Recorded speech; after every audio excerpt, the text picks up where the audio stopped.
The future of Mumbai isn't being built in Mumbai anymore. It's being built nearly 120 kilometers away in a district that, until a few years ago, most people outside Maharashtra had barely heard of. A decade ago, Palghar was one of the state's least developed districts. Today it's becoming the center of one of the biggest infrastructure gambles in India's history. A deep sea port that could transform India's global trade, a proposed airport built in the middle of the Arabian Sea, India's first bullet train, massive expressways, freight corridors, and tens of billions of dollars in private investment, all converging on the same stretch of coastline. The obvious question is, why here? What makes this quiet fishing district so valuable that governments and global investors are racing to build on it at the same time?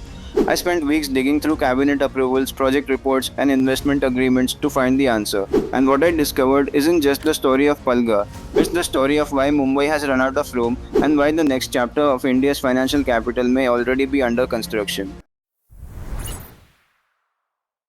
Every year, millions of containers carrying Indian goods leave our factories only to make an unexpected stop in another country before reaching the rest of the world.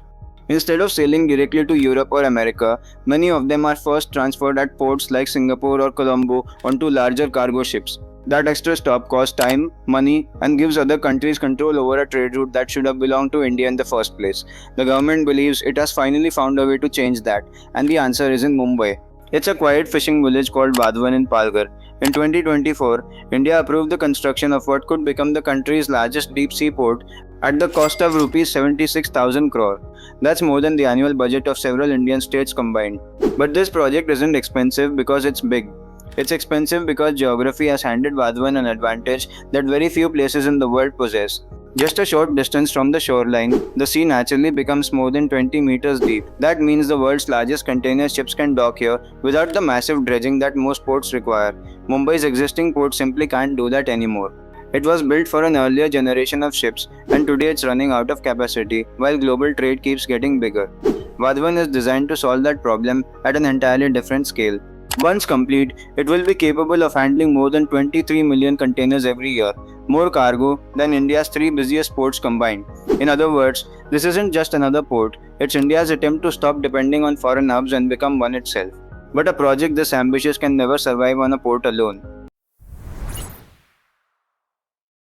Just when you think the story couldn't get any bigger, Maharashtra announced something that almost sounds impossible. Not another highway, not another railway station, an airport built in the middle of the sea. While work on the Vadhavan port was moving ahead, the state government approved the detailed project report for what could become India's first offshore airport, planned on reclaimed land of Kore Beach in Palghar. Think about that for a second. Engineers aren't looking for empty land, they're planning to create it.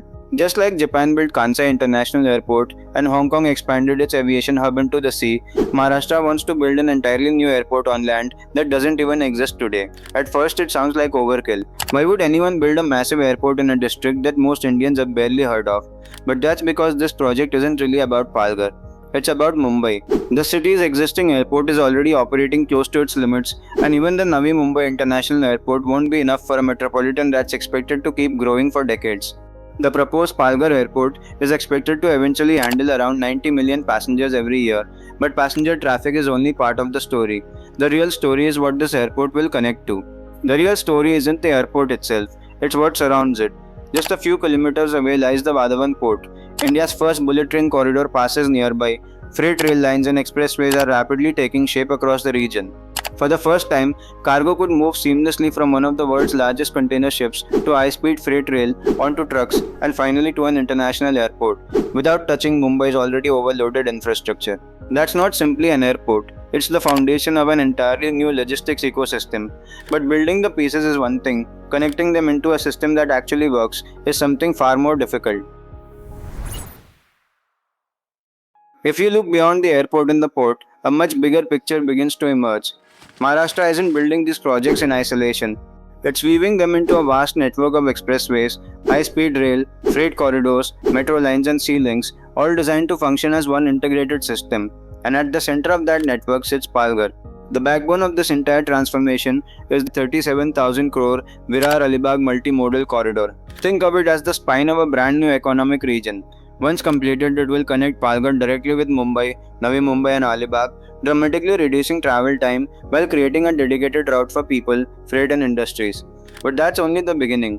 Right alongside it, India's first bullet train will stop at both Virar and Boisar, placing Palghar on the country's fastest railway network. The Delhi-Mumbai Expressway will connect the region to India's largest economic corridor, the Western Dedicated Freight Corridor, and the proposed Palghar-Dankuni East-West Freight Corridor will move cargo across the country without depending on congested passenger rail lines. The Virar-Dahanu quadrupling project will expand suburban rail capacity, while Mumbai Metro Line 13 will strengthen regional connectivity. New projects like the Uttan-Virar Sea Link, the Samruddhi Expressway, the Vadhavan Tawa Connector Expressway, and the Narangi Creek Bridge are all being planned to eliminate the bottlenecks that have limited this region for decades. Viewed individually, these look like routine infrastructure announcements, but zoom out and something extraordinary begins to appear. Almost every major transport project approved for Western India seems to converge on the same district. High-speed rail, expressways, freight corridors, metro lines, sea links, ports, airports, they're all pointing toward Palghar. That's why planners increasingly see this region as Mumbai's next great expansion. First came South Mumbai, then the suburbs, then Navi Mumbai, then Thane. Now the next chapter is moving even further north. Some have started calling it Mumbai 4.0. Not because it's a new city, but because it's being built as the next engine of the Mumbai metropolitan region. And that's exactly when another question emerges. Building roads and railways is one thing, but projects of this scale cost hundreds of thousands of crores. So who is actually paying for all of this? Infrastructure alone doesn't transform a region, money does. And once the government revealed its plans for Palghar, something remarkable began to happen. Investors from around the world started making the same bet that this quiet district could become Western India's next economic powerhouse. At the World Economic Forum in early 2026, Maharashtra secured investment commitments worth more than $70 billion, with a significant share focused on the Mumbai metropolitan region. Logistics companies, real estate developers, and global investment firms all wanted a place in the region's next phase of growth. SBG announced a $20 billion investment in logistics. Alta Capital and Panchal Realty committed another $25 billion. K. Reja Co-op signed a $10 billion agreement, while Sumitomo Realty and IISM Global pledged $8 billion each. These weren't isolated announcements, they were all pointing in the same direction. But the biggest signal wasn't coming from billion-dollar corporations, it was coming from companies most people have never heard of. A steel forging manufacturer called BFN committed over Rs 565 crore to expand operations in the Palghar region. Compared to the billions announced on global stages, that investment looks tiny, but in many ways it's even more important. Mega announcements create headlines.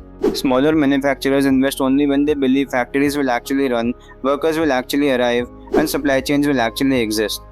That's why economists often pay closer attention to these quieter investments than the headline-grabbing ones. When infrastructure attracts manufacturers, manufacturers create jobs. Jobs attract people. People create demand for housing, schools, hospitals, and businesses. In other words, this isn't just money flowing into Palghar. It's the beginning of an entirely new economic cycle. But every boom comes with a price, and in Palghar, the people paying that price aren't investors or developers. They're the communities that have lived along this coastline for generations. But for the people who have lived along this coastline for generations, none of these projects look like opportunity. They look like uncertainty. Because long before anyone imagined a mega port, offshore airport, or bullet train, these waters were already someone's workplace. The Vadhavan port wasn't approved overnight. The proposal dates back to the early 1990s, but for nearly 3 decades it remained stuck in controversy. One of the biggest reasons was Dahanu's status as an ecologically sensitive region, declared in 1991 to protect its fragile coastline from large-scale industrial development.